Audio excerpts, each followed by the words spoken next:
Hey, this is Mike from musclelife.com, and welcome to another episode of the podcast. Thanks for stopping by and taking the time to listen to what I have to say. So this week I want to talk about post-workout supplements. I've been doing this little supplement series where each week I talk about one type of supplement in particular, and just kind of going down the list of the most popular supplements, the ones that are most heavily marketed and best-selling. And post-workout supplements are definitely one of the best-selling categories because they include various things BCAAs, for instance, are you'll find that if you go to bodybuilding.com or you go to Amazon or look for post-workout supplementation, there's going to be a million BCAA products. You have obviously different types of protein powders that are sold as post-workout protein powders specifically. You have carb powders and other things that we'll talk about. So I want to go over just what you'll most commonly find, more specifically in terms of ingredients, because you'll find that obviously, a supplement can have some fancy name, but what's actually in it. So we'll talk about what are actually in these supplements and what basically what's worth actually taking and what's not. And as you'll see, it's a lot of the same with supplements. I mean, I don't know if you saw or heard about the Department of Justice, what they are going to, basically the announcements that they're going after the supplement industry, which I think is great. I saw the transcript. I guess it was live streamed. I don't even know who it was. It was from the DOJ, and they saw the transcript, and I was laughing because it was like as if I wrote this transcript, where basically what this DOJ representative was saying is,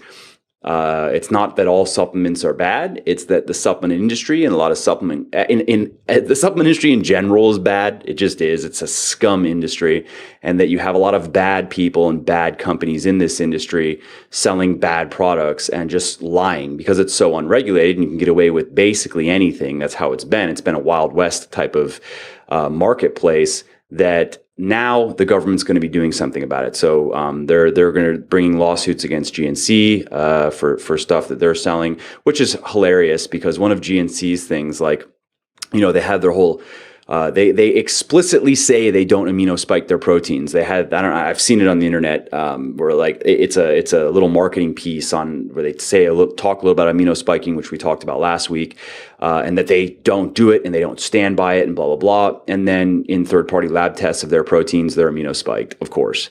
So the DOJ is bringing a lawsuit against the GNC, against Vitamin Shoppe, against other specific supplement companies. We'll see. That apparently it's going to be almost like a governmental task force with different agencies. Obviously, the FDA is going to be involved, and they're going to start going after supplement companies, which is great. I can't wait to see what comes out of it because it's about time.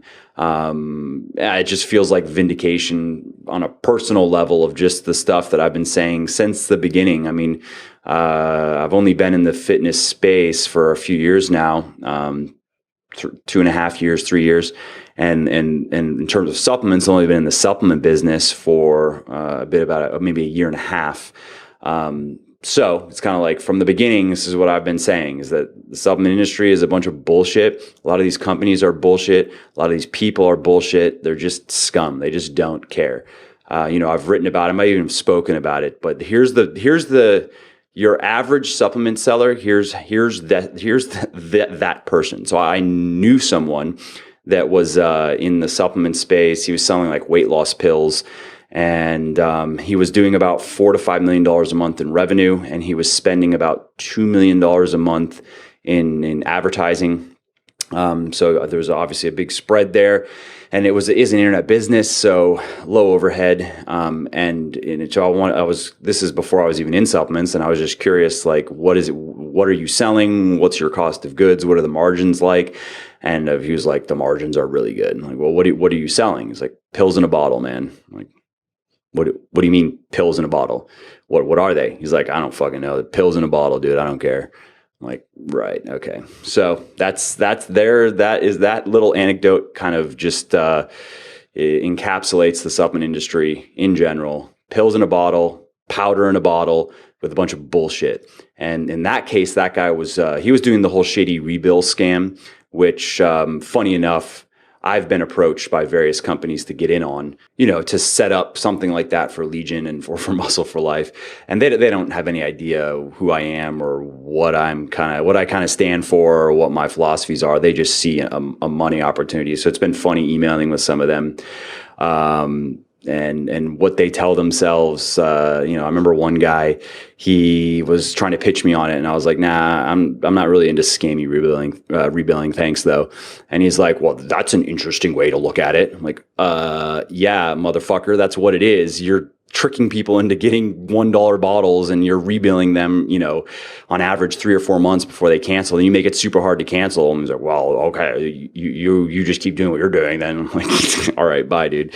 So there's a lot of bad people in this space for whatever reason. I don't know. I mean, obviously there's a lot of money to be made, but there's a lot of money to be made in other industries as well. Who knows? Maybe this is how it is in every industry. Maybe every industry is or a lot of industries out there are just kind of dominated by people that have zero moral, their moral compass is just completely broken. So anyway, that's the whole DOJ thing. Check it out if you haven't, if you're interested, because it's going to be interesting. It's going to get interesting for sure. So back on track this week, let's talk about post-workout supplements. So let's just talk about BCAAs first, because BCAAs are the most popular out of all the post-workout supplements that are sold. BCAAs are definitely the most popular and definitely the most best-selling. And they're also, I think, one of the most overrated supplements out there, period.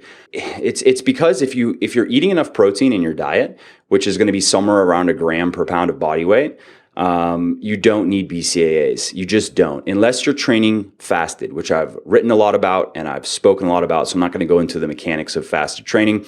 I will link an article down below. And if you're listening, you can go to Muscle for Life and just search for fasted cardio and you'll see an article I wrote on it. I also have an article on Legion's blog as well, if you want to check that out. So in that context, BCAAs have value. And actually, it's really just the leucine has value, which is what I recommend. I recommend now a product that I created, which has something called HMB, which is kind of an overrated supplement in terms of muscle building, but it is great for muscle preservation. And muscle preservation is what you want when you are doing fasted training. However, before I had this supplement that I now use, it's my supplement called Forge. It has HMB, it has yohimbine. It's really the main reason to train fasted is if you're cutting. So if you're gonna do that, you might as well add some yohimbine so you can burn more fat when you're training fasted. And then Forge also has something called CDP choline, which can help with focus, because a lot of people find when they train fasted, lower energy levels, more mentally cloudy, just because you don't, having carbs 30 minutes before your workout can just make quite a big difference in terms of your performance and how you feel mentally. So before I had that product though, I would just use straight leucine, which is the amino acid that's most directly responsible for initiating protein synthesis. And BCAAs there's 3 amino acids, branched chain amino acids. You have leucine, isoleucine, and valine. So leucine in particular is what you would take before the fasted training, because the one downside of fasted training, besides potentially some people feel weaker, less energy and so forth, is that muscle degradation rates are higher. So you're breaking down more muscle when you're in a fasted state. And again, check out the article. I talk about why it's not necessarily as bad as it sounds, but it is a downside, and you do want to counteract it, and leucine counteracts it. Now BCAAs, you have isoleucine and valine. Isoleucine and valine is just kind of worthless in general. At least, well, it's not worthless as a whole. It's an essential amino acid, but in terms of like taking it before a workout or supplementing with additional valine doesn't make sense. Isoleucine has similar effects to leucine, but much weaker. So when you buy BCAAs to take before your fasted training, it's not that it's bad, but you are paying more than like what I did personally and what I generally recommend before I have this product now that I use over leucine is just buy leucine in bulk, because you're going to get the most value for your money that way, as opposed to buying some fancy BCAA product, which you're paying for the other amino acids in there, you're paying for whatever other random shit they put in there, you're paying for the fancy packaging, you're paying for the brand, and you're just paying a premium basically. And when you could just go to like bulk powders, I think is the name of a company, and just buy bulk leucine. Or, now I would say you use HMB, which is a metabolite of leucine. So it's a substance that is produced when your body metabolizes leucine when you eat it and you ingest it, and then your body breaks it down. One of the molecules it breaks down into is it's a long word, and it's called HMB. I'll link an article down below where you can read about it. Well, actually, you can just read about it in the Fasted Cardio article. I talk about HMB. So back to BCAAs, that's really the only legitimate use is before fasted training. There's no reason to be supplementing with large amounts of BCAAs throughout the day if you're eating enough protein. When you see different studies that are thrown around showing that BCAA, the people that took BCAAs had higher protein synthesis rates when they're working out, a lot of that research is, at least any of the studies, I don't remember one where it compared, if you had a group of people eating protein before they work out, versus BCAAs. I don't know of any studies that show that BCAAs are any better in that condition. Where they are better is when you have fasted training. So somebody, they sleep all night, they haven't eaten food in whatever, 8-9 hours, they go work out, versus someone that does that, or the people that do that and they have BCAAs before they work out. Yes, the people that have the BCAAs before they work out, you could say that their body is more anabolic. But again, you could just take leucine and save money, or HMB. In terms of dosing, it's about the same. The 3 to 5 grams of leucine, 2 to 3 grams of HMB.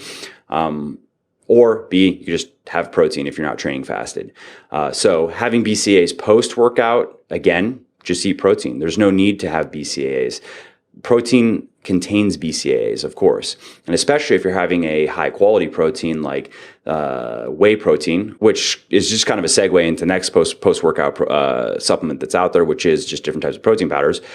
This is one of the reasons why whey protein is particularly popular as a post-workout supplement, and there is some research to show that whey protein in particular is better than slower burning forms of protein like casein or egg, just for the post-workout meal when the body is particularly responsive to protein. And that's because whey contains a high amount of leucine. That's the main reason why. It also just has a great amino acid profile in general, meaning that it's very high in the essential amino acids that you need to be getting from your diet, but it's very high in leucine. And there's research that shows that the leucine content of a meal directly correlates to the amount of protein synthesis that occurs as a result of that meal. So having a leucine-rich meal after you work out makes sense. Is it a game changer? No, not at all. I've said this many times that as a natural weightlifter, what you're trying to do is gain a lot of little edges, I guess you could say. So even whether it be supplementation or little diet tweaks or little training tweaks, you're trying to gain 3% here and 4% here and 2% here, and all that adding up to something actually significant. But you have to balance the cost of those advantages, both in terms of money and in terms of just time and lifestyle. So there's certain things that if it costs a lot of money for a little bit of gain, is that really worth it? That's up to you. Depends how much money I guess you have to spend on this kind of stuff. Is it, if it costs a lot of time? So let's say you had a workout program that scientifically was as good as any workout program could ever get, but it required 3 hours in the gym a day, split up into 3 different 1-hour sessions and so forth. Well, that doesn't really matter then. It's not practical because who can do that? So you would have to settle for something suboptimal basically because, it costs too much time. And then in terms of lifestyle cost, take a diet as an example. If you had the ultimate diet, if that were somehow, conceived of or discovered or put together, but it doesn't fit your lifestyle at all. If it means that you can't eat any foods that you like, you have to eat on a schedule that you don't like, et cetera, et cetera. Again, I would say that's not worth it. It's better just to be suboptimal and doing something you can enjoy and stick to over the long term than try to force yourself into this straitjacket of a diet that, makes you just live in constant anxiety about eating. So the same goes for supplements. And in terms of post-workout supplementation with whey protein, I think it's worth it because it is probably giving you a slight gain over other forms of protein. And chances are you're going to need a protein powder anyway, because if you need to be eating quite a bit of protein every day, which you do, most people find that getting it all from food is just a bit impractical, and protein powders are very convenient. And then, so if you're going to get a protein powder, you might as well get a very high quality one. Whey is a very high quality one. And so take it after you work out. Simple enough. There are also protein blends that are out there, and I do like that idea. I do like the idea of a blend of a fast digesting protein like whey and a slower digesting protein like casein or egg. I'm going to look at doing something like that myself. It'll be it would be part of a meal replacement shake though, or a weight gainer. I mean, I don't really like that term. But it would be a shake that contains quite a bit of carbs and it contains some fats. It's a real meal replacement. It's not just a protein powder. And so is it worth, though, buying a whey protein to have, let's say, pre-workout or in other times, and buy a blend to have post-workout and other times? I don't think so. Personally, I just use whey, and I just generally recommend just stick with whey because it's simple. Yes, there is some research that shows that when you're talking about eating protein powder multiple times a day, that a slow burning protein powder like casein or egg may be better for muscle building over time than a fast digesting protein powder like whey. But I think it's speculative. I mean, I've seen maybe one or two studies that were not conducted over large periods of time. There weren't a lot of people involved in the study. I don't know. It's not something like, in terms of where I'm looking at it for Legion, I wouldn't feel comfortable using that as a selling point personally. Like, I wouldn't have a slow burning protein and point to one of those two studies. I've seen one or two and then say, see, this is better for building muscle, period.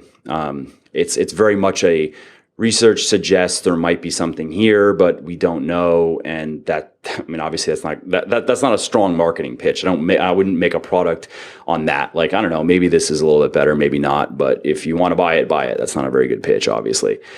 So for protein powders, I would say just stick with whey. If you don't do well with whey for whatever reason, then don't worry. It's not like you're missing out on some huge thing. Just make sure you have some protein after you work out. Anywhere from 30 to 50 grams is fine, and you can be food, or it could be a different powder. It could be casein. I mean, if you don't do well with whey, you're probably not going to do well with casein. So it could be egg, although egg is super expensive now, so that's up to you.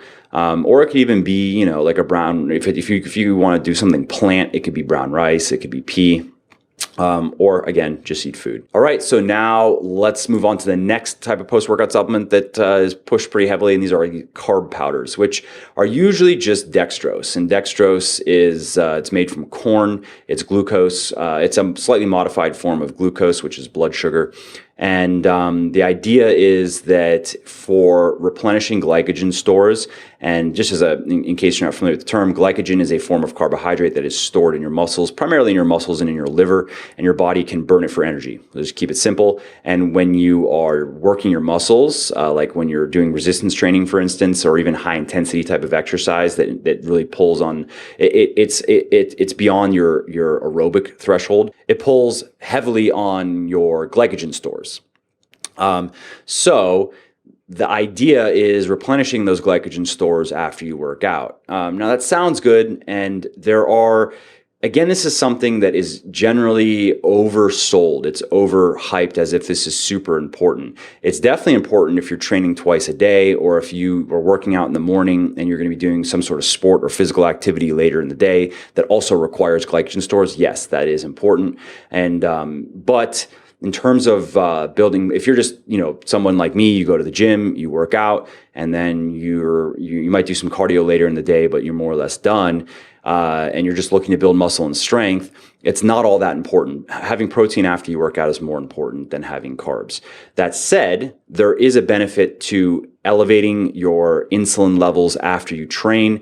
Insulin is the hormone that drives nutrients into your cells, and generally speaking, when it comes to building muscle and building strength, elevated insulin levels is just generally a good thing, because insulin isn't anabolic like testosterone, but it's anti-catabolic. And I've spoken about this many times, so you probably know. I'm not going to go into the details, but when you look at what it takes, you have protein synthesis and protein breakdown. You can do things to raise protein synthesis, and that obviously increases net muscle gain. You can do things to reduce protein breakdown, and that will also affect net muscle gain. So when your insulin levels are just generally higher, which they will be when you have a high carb diet, your protein degradation rates are going to be generally lower. That obviously bodes well for muscle growth over time. So that's the simple argument. That's and it's not a super compelling argument for having carbs after you train, but there is something there that you're training, you're breaking muscle down, and you've initiated this process whereby muscle proteins are being broken down, and you want to halt it. And you want to, that's really that's why you're eating after your training. Also, your body can start the repair process when you give it protein, obviously.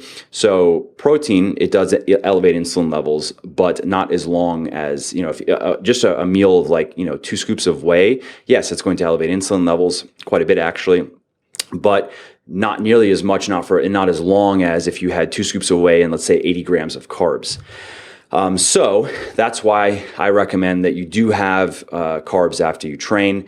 I think it's about 1 gram per kilogram of body weight is a good target to shoot for, and then a few hours later have about half that.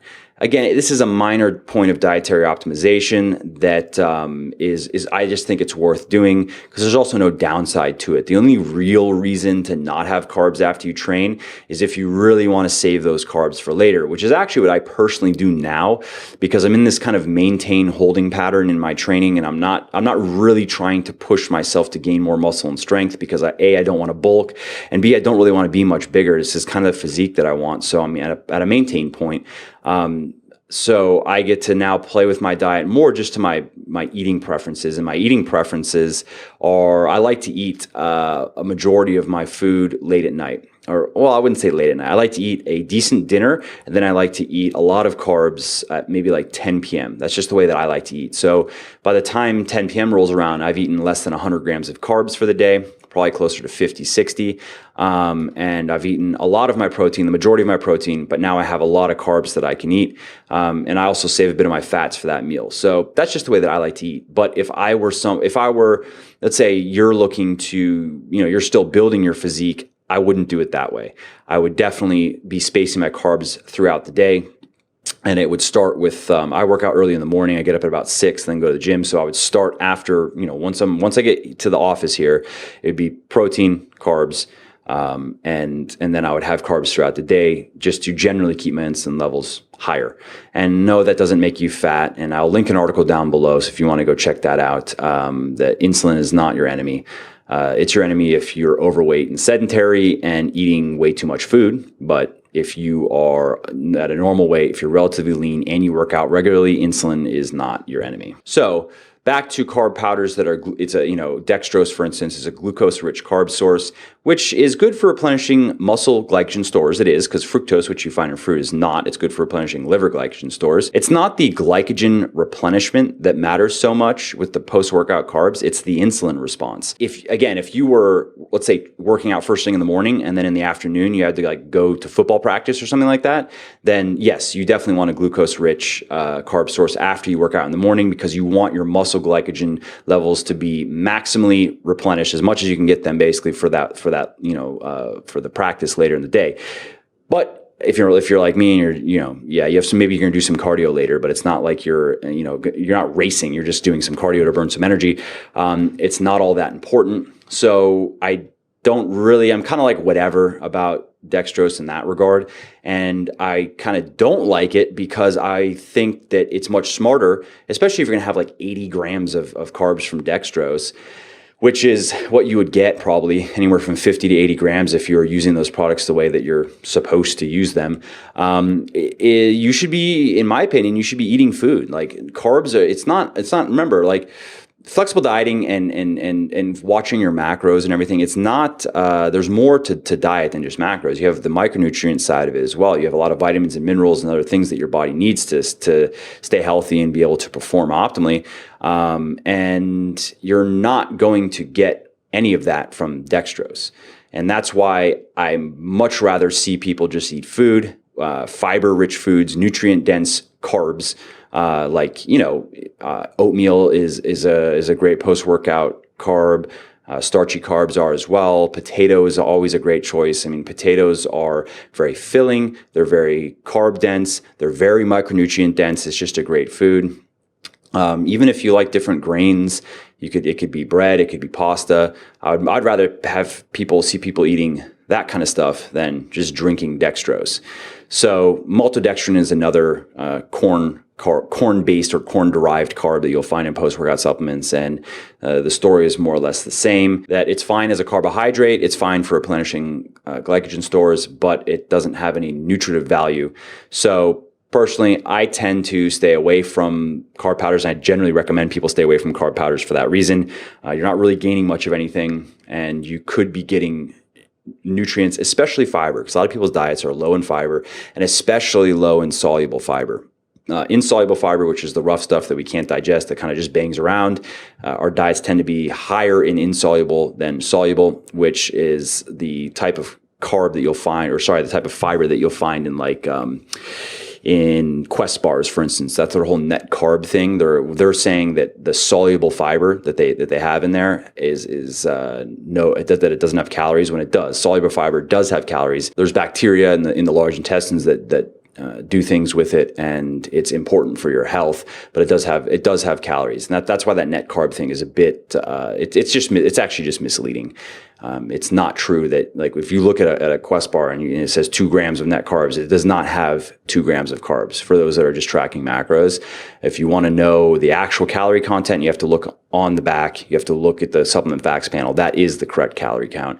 And as you'll see, it's quite a bit higher than if you were just to say, oh, it has 2 grams of carbs plus the protein plus a little bit of fat. That it's probably, if you did it just that way, it's probably going to be 60 calories less than what is actually in there, because soluble fiber, I believe it's like 2 calories per gram, I want to say, as opposed to the 4 that you'd find in other forms of carbohydrate. So back to post-workout carbs. Oatmeal, for instance, is a great source of soluble fiber. I eat oatmeal every day. I eat about a cup to a cup and a half dry every day because I like it so much. I keep on talking about these baked oatmeal dishes that I do because they're just so good. And I'm such a robot with food that I'll just eat the same thing every day for months and not even realize it because it tastes so good to me every day.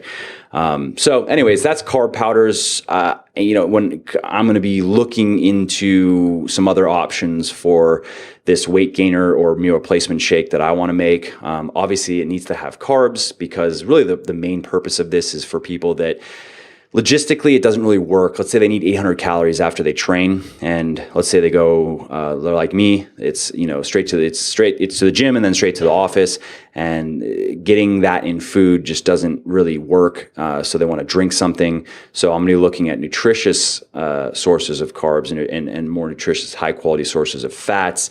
So you're not just drinking dextrose, that you're getting your carbs in, but you're also getting micronutrients. And we'll see what we can do with fiber and stuff, just to make it a more nutritious, healthful product, as opposed to just, cheap sugar, basically. And that's what dextrose is. So another amino acid that you will find in post-workout supplements is glutamine. And glutamine it's good for immune health, and it's good for gut health. That's what it's actually good for. It's not a muscle builder. If you see a company claiming that their glutamine product's going to help you build muscle, just run away and don't buy anything from that company, because they're full of shit. They're one of the companies that the DOJ is saying you should be staying away from, basically, because it's just not true. Sometimes there's even some research that is cited that shows, usually if it's being sold that way, they're saying that that glutamine plays an important role in muscle protein synthesis, which is true, but it doesn't mean that supplementing with additional glutamine makes you build more muscle. That's where the disconnect is. It means that if your diet is extremely glutamine deficient, then there might be an issue. If your body is glutamine deficient for health reasons, which brings me to the next point, where there are a few studies that I've seen that showed that glutamine supplementation helped people gain muscle back that they had lost, but those people were AIDS patients. And obviously one of the big problems with AIDS is muscle wasting. So one of the reasons why people end up dying from it actually is that they lose so much muscle. There's a point where if your body loses enough muscle, your heart just stops working. It's just, you're done. And that's one of the reasons why maintaining a higher than normal amount of lean mass is actually very healthy. And which is one of the reasons why resistance training is very healthy, and it's something that everybody should be doing. Really, we should be doing it for the rest of our lives. Now, of course, we have to adjust things, and as the body gets older, it can't recover as well as when it was younger. And you can't necessarily do everything that that you were doing when you were 20, but you can still train hard, and you can still have have a great physique and have a large amount of muscle mass, which is just great for longevity. So that's glutamine. I don't think I'm not taking it anymore just because I ran out of it, and I already take enough stuff, and I had it and now I don't. But I was taking it just for immune health because I hate getting sick. And fortunately I don't get sick very often. When I do, it only lasts a day or two. But anything I can do to just stay healthy, I'm all for. So I was taking it for a bit, and really just for that reason, because I know there's good research in healthy people that shows that it supports gut health, which also supports immune health. And so if that's what you're going for, then sure, take glutamine. But of course, it doesn't have to be post-workout. You can just take it whenever. And in terms of dosages, I believe it's, I want to say 0.2 grams per kilogram of body weight, give or take. So for me, that was like, I was taking like 15 to 20 grams a day. And that's it. And see that this is an example of a supplement where it's something that you just have to draw the line somewhere, or you're going to be doing is swallowing pills and mixing powders all day. So you have a certain threshold of that you can tolerate in terms of how many pills and powders. And so whatever that is, you want to be getting the most for that amount. And that's why glutamine is kind of like sure, if you have a reason to, let's say if you get sick a lot, or if you know that your gut health is compromised, glutamine would make sense. Otherwise, probably better just leave it out. Another supplement that you will see in a lot of post-workout supplements, or another ingredient, is beta-alanine. And I'll link an article down below, or you can go search, go check out at the Legion blog. I just recently wrote an article on beta-alanine. And beta-alanine is great for improving performance. It's great. It's not going to make a world of difference, but you'll definitely have more muscle endurance when you use beta-alanine. And there's also evidence that it may directly contribute to muscle growth, similar to how creatine does, but just not as powerful, not as effectively as creatine. Beta-alanine, like I have it in my pre-workout supplement, and it is something that you need to take every day. And it does. It's not that beta-alanine accumulates in the body; it gets turned into another molecule called carnosine that then accumulates in the body, and specifically in the muscles, and that's where the benefits come into play. So sure, you could take beta-alanine before workout or after workout. It doesn't really matter. The point is, though, you want to be getting about 5 grams a day. That's the clinically effective dosage to really reap all of its benefits. So I think it's fine that beta-alanine's in post-workout supplements. However, you will find it usually in low dosages, and that's not fine. So you'll find it, maybe it'll have 1.5 grams, 1 gram, max 2 grams per serving, and that's just low. So if you're having 2 grams a day, is that going to make a difference? Maybe a little bit, but not as much as 5 grams. And the problem there is if you start upping the dosages on your post-workout supplement to hit 5 grams of beta-alanine a day, that's going to get expensive. You're probably going to be burning through 2 tubs a month, and these products are generally fairly expensive. So you're talking about, it could be $60 a month or more just to get. I mean, obviously you're getting other things, but it's just that is something to keep in mind. If what I would do is I'd probably just get beta-alanine I'd either get it from another supplement like that has a proper dosage, like my pre-workout Pulse has 4.8 grams. I mean, that's actually the number for, there was a meta-analysis done that looked at a handful of, I want to say like 10 to 12 studies on beta-alanine that showed that, improvements in performance and how much do you have to take to get these improvements, and it's about 4.8 grams. So that's what's in my pre-workout. So you either find a product that's dosed properly, or you'd have to buy it in bulk, similar to what I was talking about with leucine. Citrulline you'll find that in some post-workout supplements. That doesn't really make sense to me in a post-workout supplement because one, you need to take a lot of citrulline to get its benefits, which mainly are related to nitric oxide production. Similar to arginine, it's just more reliable and it's absorbed better in the body than arginine is. So, but it has an acute effect. It's not like beta-alanine, which accumulates in the body. That doesn't make sense to me. Like what you need to take about 8 grams of citrulline if you want to be in the clinically effective dosage range. I mean, 6 would be on the lower end of that. So you'll look at some of these post-workout supplements and they'll have like, a gram of citrulline malate or 2 grams or something post-workout. That's kind of just worthless.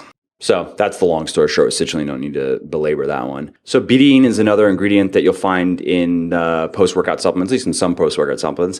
And it's an ingredient that I like. It's an ingredient that's in my pre-workout supplement Pulse mainly for improving strength and reducing fatigue in workouts. But again, you have to take enough. And in this case, it's about 2 to 2.5 grams.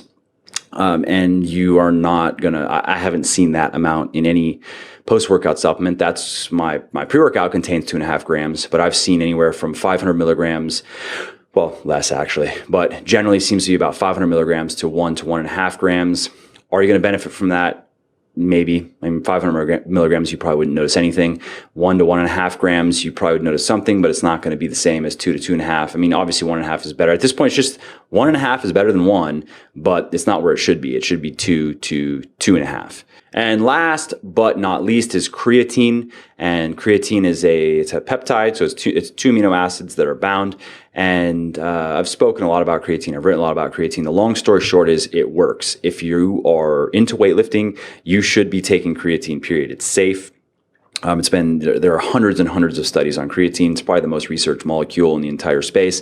This research going back decades, and you will build strength, you will build muscle faster, you will get stronger faster, and you will be less sore from your workouts. Those are the main things you're going to notice with creatine. And about 5 grams a day is all you need.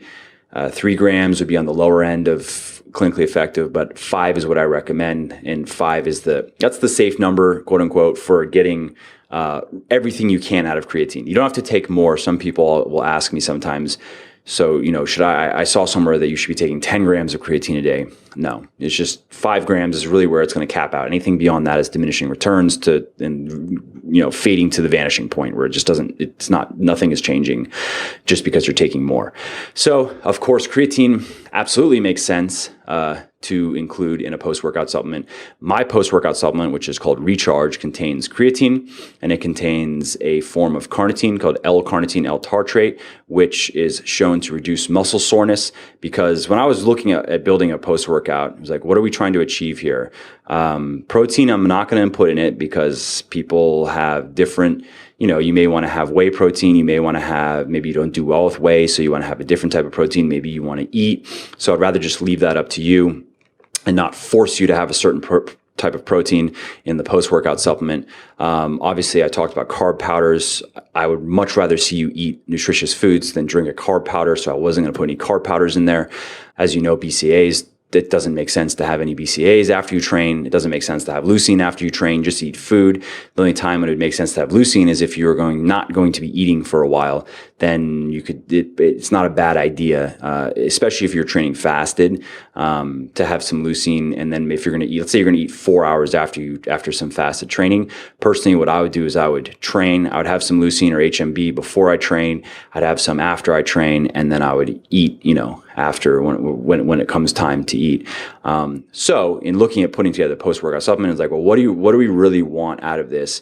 I want something. Post-workout supplements are just inevitably associated with building muscle faster, building strength faster, recovering better. So what can I do that is basically just what can I put in here that is actually going to make a difference on those points? And that's creatine and then L-carnitine L-tartrate. Good amount of research on it, and it works. I mean, again, I'd say it works in the majority of people. You take any substance, and some people just don't respond. respond to it. Even creatine. I've emailed with quite a few people that notice nothing from creatine, absolutely nothing. Not even any more water retention, nothing. And they track their numbers in the gym, like they know what they're doing. So there are non-responders to anything. I know people that feel nothing with caffeine. I mean, I know someone personally that he takes 2 scoops of my pre-workout Pulse. I mean, when he was trying it, which is 350 milligrams of caffeine, and he said he felt nothing, like he could have just went to sleep. What does that mean? I don't know. Maybe his adrenals don't work or his nervous system is shot. Who knows?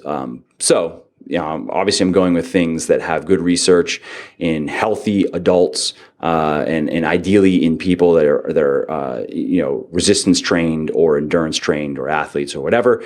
And L-carnitine L-tartrate is one of those things. And then finally, an interesting molecule that you don't see in many supplements called Cortisol Ik Acid, which comes from a plant. Basically what it does is it improves blood glucose control and it enhances insulin's signals, which we're talking a little bit about insulin's role in the body earlier.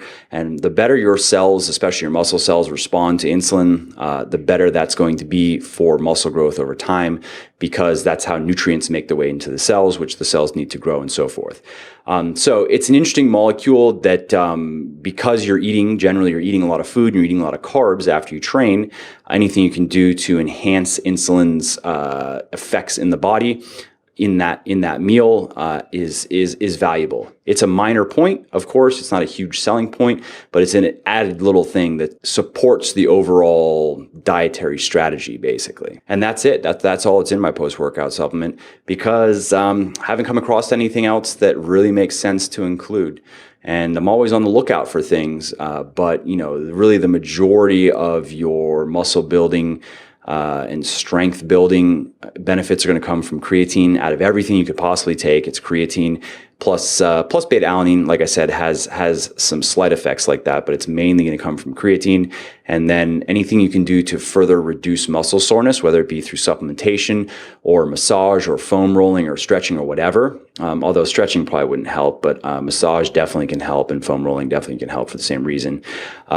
Means that depending on how your program is laid out, less muscle soreness means that you can train muscles more frequently.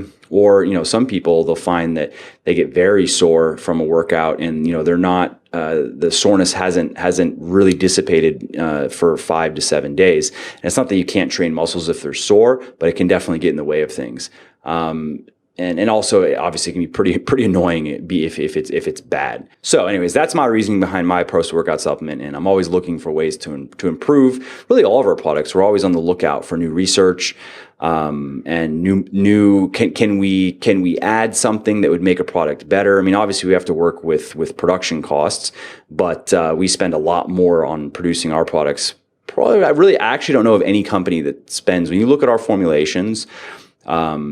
And you just see that my products have a lot more ingredients generally. Like take Triumph, go look at my multivitamin. You will not find another multivitamin that's like that. It's just stacked. And I know how much that costs to make, and you will not find it's just not going to find it. And another company, they can't do it. For any company anything that you'd see in GNC in a retail setting, you have to spend so little on your products to make it viable for retail. You'll never see a multivitamin like Triumph. The only company that can make a multivitamin like that is a company like mine, an internet business that doesn't have to spend a ton of money on marketing advertising because of kind of the ecosystem that we have between book sales and Muscle for Life and Legion, and his blog is growing quickly. And so it's much more of a grassroots kind of guerrilla approach, which then allows me to spend a lot more money on producing products. So anyways, I'm always looking at, hey, we could spend a little bit more on this product if we had something that was worth putting in it. Or in some cases we go, well, in this product, here's one ingredient that if something better came along, we could swap that ingredient. You know what I mean? So we're looking to optimize things. And also what's cool is we have, several people just out in the world they're very educated in this space that really like what we're doing at Legion, that are in touch with us and share their ideas. Have you thought about this? Have you looked at this? And that's even helped improve some of our products, like changing one or two little things on Triumph, changing to different forms of vitamins that are better. removing copper, the little things that were ideas that came from other people that, in one case, one guy's a PhD in this field, and he has, interesting ideas, and then another person's in college studying this, and blah, blah, blah. So that's basically the long story short with post-workout supplements. As usual, it's more bullshit than anything else. But if you want to get the most for your money, I'd say creatine is at the top of the list. And from there, I do really like L-carnitine L-tartrate because it really does work. You do notice less muscle soreness. And then you have something like beta-alanine is more the point of getting enough. If you take it post-workout, that's fine. If you take it pre-workout, that's fine as well. A lot of people like the tingles feeling before they work out or when they're training, like me personally. So I actually like it. I prefer it in a pre-workout than anywhere else. But the point is just getting enough. Betaine, again, the point is getting enough. So it doesn't really matter how you get it. You just have to make sure you're getting that 2 to 2.5 grams a day. And citrulline doesn't really make sense for a pre-workout. I think that's pretty much everything. I don't have to run through the summary again. So I hope you found the podcast helpful. And if you want to check out my post-workout, you can just Google Legion, Legion recharge, or just recharge supplement, and it'll come up. And whether you try mine or not, hopefully you found this video helpful and don't waste money on crappy BCAA products and dextrose products and fancy post-workout protein type of stuff that is just more marketing hype than anything else. All right, so I'm not sure what we'll talk about next week. I'll decide. It'll be a surprise. So I'll see you next week.